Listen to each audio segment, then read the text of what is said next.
ଆଚରଣ ଏହାର ଅର୍ଥ ଓ ସଂଜ୍ଞା କ'ଣ? ଏହାର ଅର୍ଥ ହେଉଛି ଆଚରଣ କହିଲେ ମନର କ୍ରିୟା ବା ପ୍ରତିକ୍ରିୟାକୁ ହିଁ ବୁଝାଇଥାଏ, ଯାହାକି ଗ୍ରହଣଯୋଗ୍ୟ ହୋଇପାରେ ବା ନ ହୋଇପାରେ। ଉତ୍ତମ ଆଚରଣ ପ୍ରଦର୍ଶନ ବ୍ୟକ୍ତିର ଗୁଣ, ବୟସ, ସମୟ ଓ ସ୍ଥାନ ଉପରେ ଆଧାରିତ। ଉଦାହରଣ ସହ ବୁଝାଇବାକୁ ଗଲେ, ମନେକର ଜଣେ ବ୍ୟକ୍ତି ଅନ୍ୟ ଜଣେ ବ୍ୟକ୍ତିଙ୍କୁ ନମସ୍କାର କରନ୍ତି। ନମସ୍କାରର ଶୈଳୀରୁ ଆମେ ଜାଣିପାରିବା ଯେ ଉକ୍ତ ବ୍ୟକ୍ତିଙ୍କର ଅନ୍ୟ ବ୍ୟକ୍ତି ପ୍ରତି କି ପ୍ରକାର ବ୍ୟବହାର ପୋଷଣ କରୁଛନ୍ତି। ଏହା ସକାରାତ୍ମକ ଆଚରଣ କି ନକାରାତ୍ମକ ଆଚରଣ ତାହା ଜାଣିପାରିବା। ଆଉ ଗୋଟିଏ ଉଦାହରଣ ଦେଖନ୍ତୁ। ଶିଶୁଟିଏ ଖେଳ ପଡ଼ିଆରେ ଫୁଟବଲ ଖେଳିବା ଗ୍ରହଣୀୟ, ମାତ୍ର ସେହି ଶିଶୁଟି ରୋଷେଇ ଘରେ ଫୁଟବଲ ଖେଳିବା ଗ୍ରହଣୀୟ ହୋଇନଥାଏ। ତେଣୁ ଏହି ପରିପ୍ରେକ୍ଷୀରେ ଆଚରଣର ସଂଜ୍ଞା ହେଉଛି ଯାହା ଆଇନ ଦ୍ୱାରା ଦଣ୍ଡନୀୟ, ଯେପରିକି ଚୋରି, ମିଥ୍ୟା, ହତ୍ୟା, ଅପହରଣ, ଭ୍ରଷ୍ଟାଚାର ଇତ୍ୟାଦି କୌଣସି ପ୍ରସଙ୍ଗରେ ଗ୍ରହଣୀୟ ନୁହେଁ।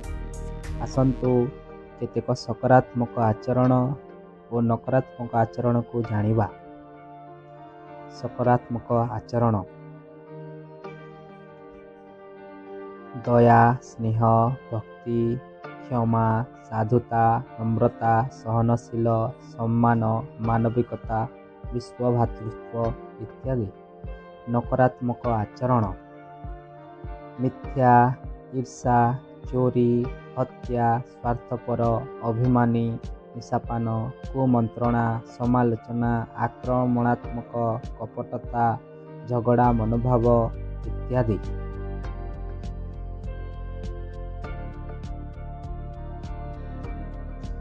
ବିଦ୍ୟାଳୟ ହେଉଛି ଏପରି ଏକ ଅନୁଷ୍ଠାନ ଯେଉଁଠାରେ ବିଭିନ୍ନତାର ସମାହାର ମିଳେ। ଏଠାରେ ଶାରୀରିକ, ମାନସିକ, ସାମାଜିକ, ଆର୍ଥିକ କ୍ଷେତ୍ରରେ ଭିନ୍ନତା ଥିବା ପିଲାମାନେ ଆସିଥାନ୍ତି। ସେହି ଶିକ୍ଷାର୍ଥୀମାନଙ୍କର ଆଚରଣରେ କି ସମସ୍ୟାଗତ ବ୍ୟବହାର ରହିଥାଏ, ତାହା ସଂକୀର୍ଣ୍ଣରେ ଆଲୋଚନା କରିବା। ଆଚରଣର ସମସ୍ୟାଗତ ବ୍ୟବହାର: ହିଂସା ବା ମାରାତ୍ମକ, ଉତ୍ତେଜିତ, ବିଦ୍ରୋହୀ, ଅବାଧ୍ୟ ବ୍ୟବହାର, ଅସମୀଚୀନ ବ୍ୟବହାର, ଭୟ,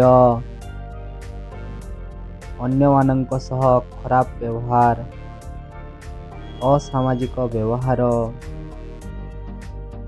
ପୁନରାବୃତ୍ତି, ଆତ୍ମଘାତୀ, ଅତ୍ୟଧିକ ଚଞ୍ଚଳ,